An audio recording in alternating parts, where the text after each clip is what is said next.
Beritakanlah firman, siap sedialah baik atau tidak baik waktunya. Shalom, puji Tuhan, oleh berkat dan kemurahan Tuhan saja kita berjumpa lagi dalam renungan harian di hari ini.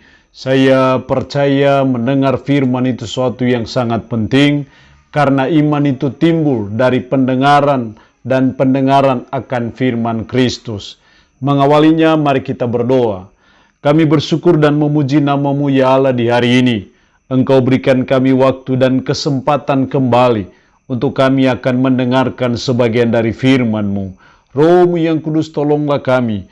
Urapilah dan berkatilah kami dengan kebenaran firman-Mu di hari ini.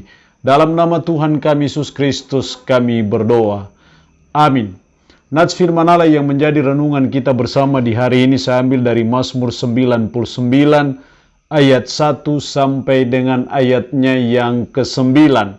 Secara khusus saya akan baca ayatnya yang ke-7. Firman-Nya berkata demikian. Dalam tiang awan Ia berbicara kepada mereka. Mereka telah berpegang pada peringatan-peringatannya dan ketetapan yang diberikannya kepada mereka.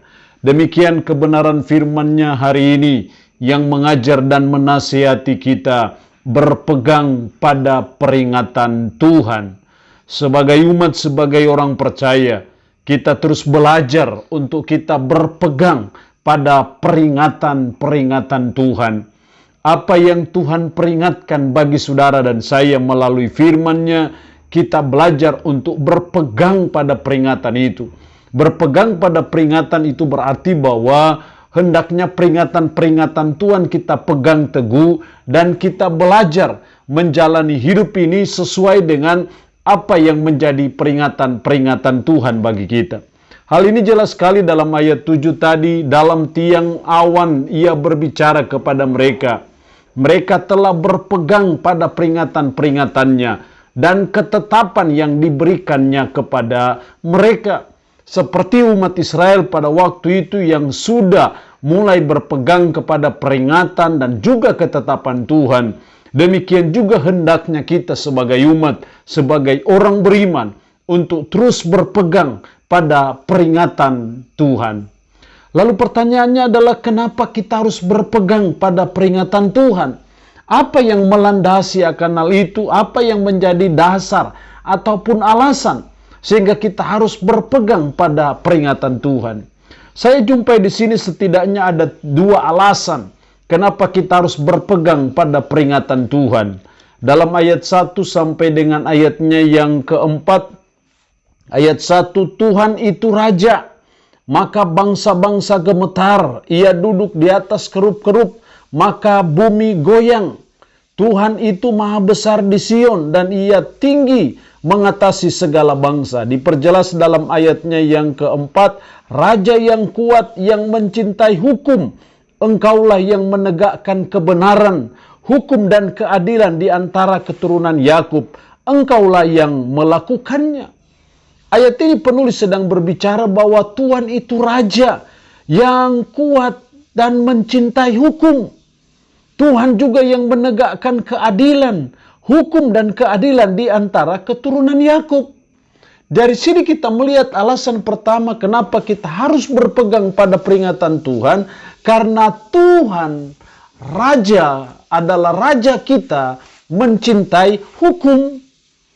Jadi Tuhan yang kita puji, Tuhan yang kita sembah adalah Raja yang mencintai hukum, Raja yang menegakkan keadilan, tapi juga menegakkan kebenaran.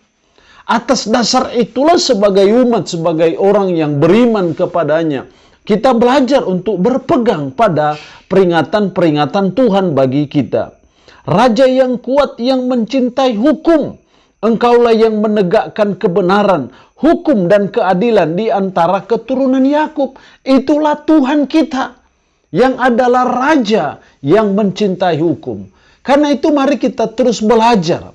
Peringatan-peringatan Tuhan sama dengan kita belajar melihat firman Tuhan yang adalah peringatan-peringatan Tuhan. Kita terus belajar untuk memegang teguh akan peringatan-peringatan Tuhan, berpegang teguh kepada pengajaran-pengajaran firman Dan kita belajar untuk menerapkannya dan melaksanakannya dalam hidup kita sehari-hari. Karena Tuhan kita adalah Raja yang mencintai hukum.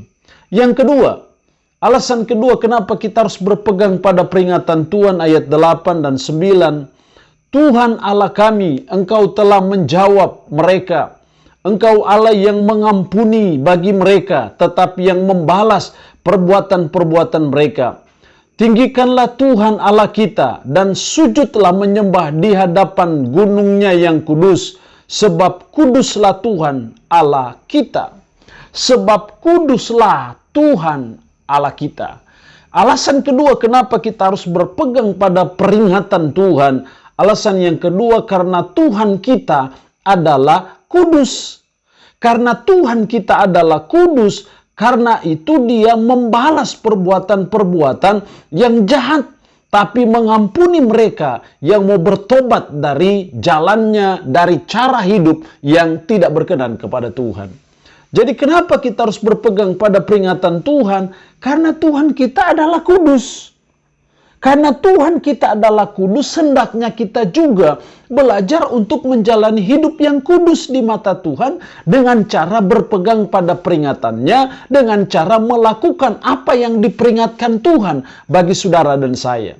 Ini alasan yang kedua, kenapa kita harus berpegang pada peringatan Tuhan, karena Tuhan kita adalah kudus, sehingga Dia menuntut kita sebagai umatnya, sebagai orang yang percaya kepadanya, untuk juga hidup dalam kekudusan. Dalam hal apa selama ini kita tidak kudus? Dalam hal apa peringatan-peringatan Tuhan yang selama ini kita langgar, kita ingkari?